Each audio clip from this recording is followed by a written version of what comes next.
ইংৰাজী 15 মাৰ্চ তাৰিখে সংস্থাৰ এখনি গুৰুত্বপূৰ্ণ সভা অনুষ্ঠিত হয়। সন্ধ্যা 8 বজাৰ পৰা আৰম্ভ হোৱা সভাৰ সঞ্চালনা কৰে সভাপতি শ্ৰীযুত ৰবীন্দ্ৰ বৰগোহাঁই দেৱে।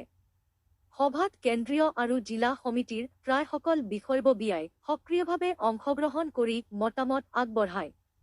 সকলোৰে মত সাপেক্ষে সভাই নিম্নলিখিত সিদ্ধান্ত গ্ৰহণ কৰে। 1. চলিত বাজেট অধিৱেশনৰ 21 তাৰিখে প্ৰাদেশিকীকৰণ আইনৰ সংশোধনী খচৰা প্ৰস্তাৱ চৰকাৰে দাখিল কৰিব বুলি খবৰ পোৱা গৈছে।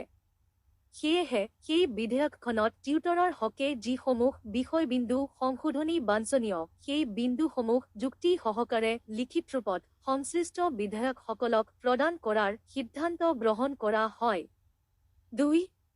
অহা 21 মাৰ্চ তাৰিখে প্ৰাদেশিকীকৰণ আইনৰ সংশোধনী বিধেয়ক চৰকাৰৰ দ্বাৰা বিধানসভাত উত্থাপন হোৱাৰ সম্ভাৱনা প্ৰতি লক্ষ্য ৰাখি তাৰ পূৰ্বেই সংশ্লিষ্ট বিধায়কবৰ্গক সাক্ষাৎ কৰাৰ সিদ্ধান্ত গ্ৰহণ কৰা হয়। 3.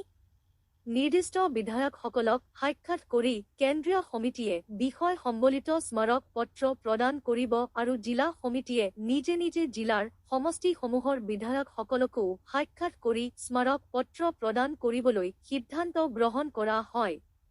4.